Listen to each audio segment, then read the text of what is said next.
Hello everyone, Christine Van Slyke, Realtor with Remax Estate Properties here in beautiful Playa del Rey at the Lagoon. Here to give you the August real estate market update for Westchester, Culver City, Playa del Rey, and Playa Vista.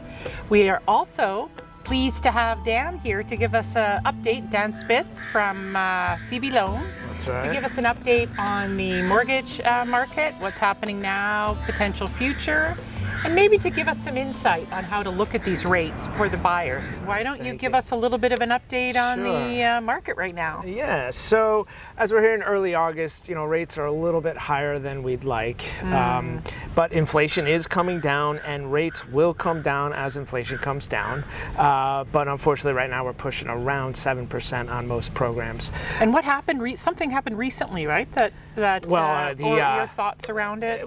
The U.S. credit was downgraded, and like anything, when your credit is bad, you pay more for your mortgages, and that's what's happening with rates right now. So I'm definitely finding that higher rates are scaring people off. They get a little bit concerned. I'm seeing that with some of my buyers. Too. But what I try and help them with is to look at this through the lens of math versus emotions. Okay. So people naturally get very emotional about high interest rates, and they should. I get it.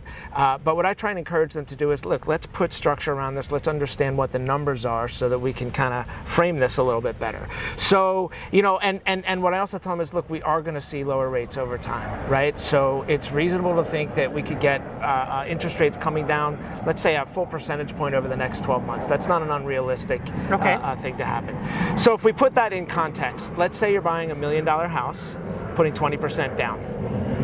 That's an $800,000 loan amount. And we're talking about 1% higher interest rates between now and when we hope to refinance. So that's about $8,000, right? So now what we're saying is, instead of getting super emotional about, yes, these rates are higher, let's say this is an $8,000 a year premium.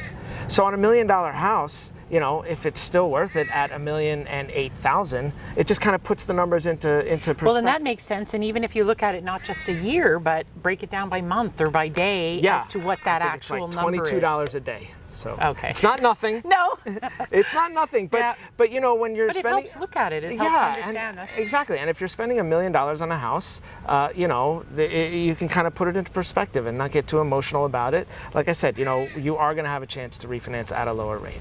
So. Well, the other thing too is that I've been talking to buyers about is, so yes, the rates are a little bit higher now. They could go down. People are looking at waiting, but then houses are continuing to go up as well. And then if everybody jumps in at the market at the same time, that's going to be challenging as well. Right? Yeah, I think it's important to recognize that there is a cost to wait, right? People look at it like, I'm going to wait for rates to come down, and that's a free look at it. Well, what you have is you missed out on a year of appreciation of that house. And also, when rates come down, more people are going to jump in, right? So, that property for $1 million might get bid up over that $1,008,000. And even now there's multiple. Exactly. Okay. Exactly. Okay. And then the other thing, just to think about one of the other, when we were working with one of the buyers, you said the 2-1 buy down might be something That's right. So the 2-1 buy down is a great tool. I'll just give it very simply. It's basically a tool where the seller helps you finance a rate buy down where year one, your rate is 2% below what it should be, and then year two, it's 1% below. So for example, today, the 2-1 buy down, if you start at 7%, for the first year, your interest rate payment is based on a 5% rate.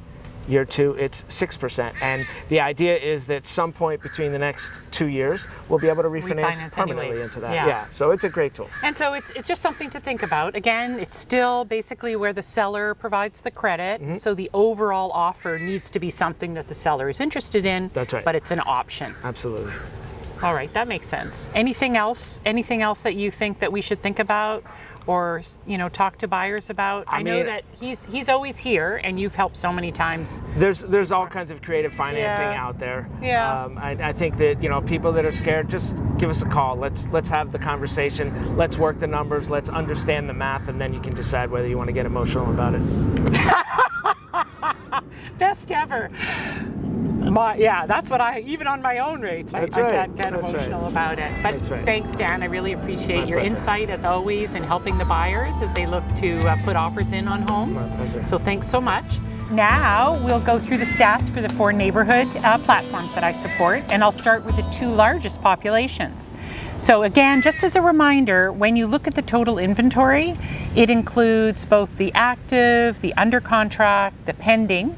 So that's included in the numbers, and it's both condos and single family homes. Take a look at this one, Westchester. It's the largest population next to Culver City. It's up from last year. Same as the last month, 65 for total inventory. That's the only indicator actually that has moved up. The others have all decreased, with notable being total sales, which decreased 40%, and median days on market, which is down to 10.5 days, almost down 20%. Culver City, again, one of the other largest areas. It is actually the largest population. The 2 notable areas in Culver City that have gone up are inventory, which is not up by a lot, but 12%. And the median price per square foot is up almost 18%. And if you take a look at median days on market, it's down as well. It's really a trend across the neighborhoods. Playa Vista, with the smaller population, total inventory is sitting the same as last month. Slight decrease over the year, but the biggest impact is sales. They're down 64% from last year. The median sales price has gone up slightly to $1,350,000. Finally, Playa del Rey, where we are, total inventory has gone up 61% from last year to 53. The median days on market has gone up slightly in Playa del Rey, so where all the other areas have gone down, it's gone up a little bit in Playa del Rey. And the median price per square foot went up almost 5%. Not a huge amount, but it's at $750.63. So what I'd like to do now is just show you the neighborhood website for Playa del Rey. Again, there's 4 of them that I sponsor, but I'll show you Playa del Rey. And the great thing about it is it shows you the events that are coming up, whether it's overall Playa del Rey or specific to businesses. It shows the interviews. You can go through some of the interviews that I've done recently. And it'll also give you the schools and the businesses in the area. Lots of information if you're looking to move or just interested in coming to Playa del Rey. Again, thanks Dan. Appreciate taking your time away from your busy schedule. That was fun. Appreciate Thanks that. Christine Van Slyke, Realtor with RE/MAX. And again, if you're looking in this beautiful area of Playa del Rey, don't hesitate to reach out. Thank you.